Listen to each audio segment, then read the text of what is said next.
समर्थक बढ़ा रहे हैं प्रत्याशियों का वहन।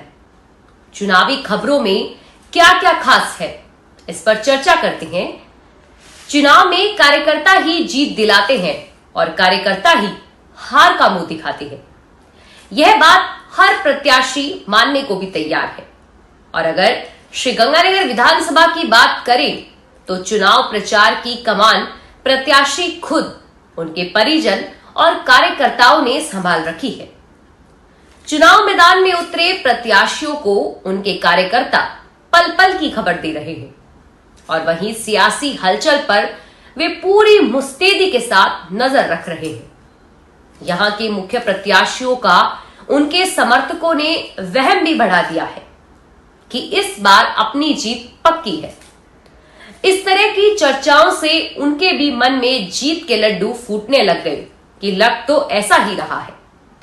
आमतौर पर मतदाता भी अपने मन की बात सीधे तौर पर प्रत्याशियों को नहीं बताते और यही कहते हैं, जी हां, आपको ही वोट देंगे, और इससे भी भ्रम फैल रहा है। मतदाताओं को समझाना इतना आसान काम नहीं है। यहां का मतदाता एक चुनाव में प्रत्याशी को 70,860 वोट भी देता है और वहीं दूसरे चुनाव में उसे 4,887 के आंकड़े पर ले आता है। इतना कुछ होने के बाद भी समर्थक अपने प्रत्याशी को राजी रखने के लिए बढ़ा चढ़ाकर समीकरण बता रहे हैं, जिससे प्रत्याशियों में वहम बढ़ गया है कि इस बार तो विधानसभा की सीढ़ियां चढ़ ही जाएंगे। और होता क्या है, यह तो आने वाला समय और चुनाव का परिणाम ही बताएगा। श्रीगंगानगर विधानसभा चुनाव मैदान में उतरे प्रत्याशियों के हाल बेहाल है। प्रमुख राजनीतिक दलों एवं प्रमुख निर्दलीय उम्मीदवारों से 1 मिनट में बातचीत करने वालों की संख्या सैकड़ों में है। ऐसे में प्रत्याशी सभी की बात सुनने और उनके कहे अनुसार जनसंपर्क करने और रूठे हुओं को मनाने का प्रेशर झेल रहे हैं। प्रत्याशी अपने निकटतम समर्थकों से घिरे हुए हैं और इन्हीं नजदीकी समर्थकों के कहे अनुसार जनसंपर्क करने व नाराज पार्टी कार्यकर्ताओं और स्थानीय नेताओं को अपने समर्थन में करने के लिए एड़ी से चोटी का जोर लगा रहे हैं। अति व्यस्त दिनचर्या के दौरान प्रत्याशियों का स्वास्थ्य भी न बिगड़े, इसके लिए भी नजदीकी रिश्तेदारों को जिम्मेदारियां दी गई है। श्रीगंगानगर विधानसभा चुनाव के प्रत्याशियों के साथ कुछ समय गुजारने के बाद उनके हालातों से रूबरू हुआ जा सकता है। दिन भर जनसंपर्क करना और रात को रूठों को मनाने का प्रयास करने से सोने का वक्त भी 3 या 4 घंटे ही मिल पा रहा है। प्रत्याशियों को चैन से भोजन करने का भी वक्त नहीं है। श्रीगंगानगर में विधानसभा चुनाव में नामांकन पत्र दाखिल करने वालों में किसी न किसी के समर्थन में पर्चा उठाना शुरू कर दिया है। पर्चा वापस लेने का समय कल यानी 9 नवंबर दोपहर 3 बजे तक निर्धारित है।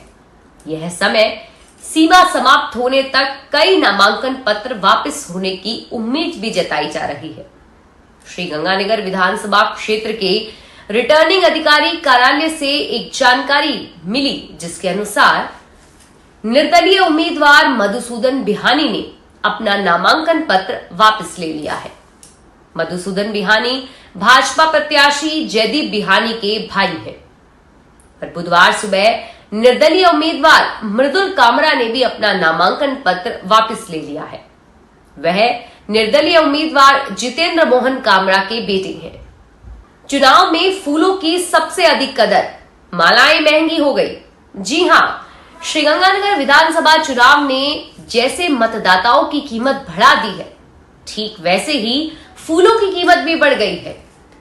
चुनाव प्रचार करते वक्त स्वागत में नेताओं के गले में मालाएं पहनाने की परंपरा के चलते फूल मालाएं भी बेहद महंगी हो गई है। फूल विक्रेता भी बाहरी शहरों से फूलों की सप्लाई की मांग के अनुसार कीमत बढ़ा रहे हैं। दीपावली पर्व और चुनाव ने फूल विक्रेताओं का कामकाज बढ़ा दिया है। गोल बाजार, भगत सिंह चौक, सुखाड़िया सर्किल के साथ साथ शहर के अन्य स्थानों पर भी फूल बेचने वालों ने मालाएं तैयार करने के लिए कर्मचारी रखे हुए हैं। प्रत्याशियों के कारिंदे प्रतिदिन सुबह फूल मालाओं की सप्लाई लेने के लिए फूल विक्रेताओं के पास पहुंच जाते हैं। प्रत्याशियों की मदद के लिए बाहर से आए उनके रिश्तेदारों की फौज भी यहां डेरा डाले हुए है। दूर दराज के शहरों व राज्यों से रिश्तेदार अपने प्रत्याशियों के यहां पहुंचकर हर संभव सहयोग और मदद कर रहे हैं। रिश्तेदारों ने प्रत्याशियों के चुनाव प्रचार के लिए गाड़ियां, अपने कर्मचारी, परिवार के लोगों को भेजा हुआ है। दूर के सगे संबंधी भी प्रत्याशी का पूरा सहयोग करते नजर आ रहे हैं। श्रीगंगानगर सहित अन्य विधानसभा में प्रमुख प्रत्याशियों के चुनाव प्रचार में रिश्तेदारों व पैड कर्मचारियों की फौज नजर आती है।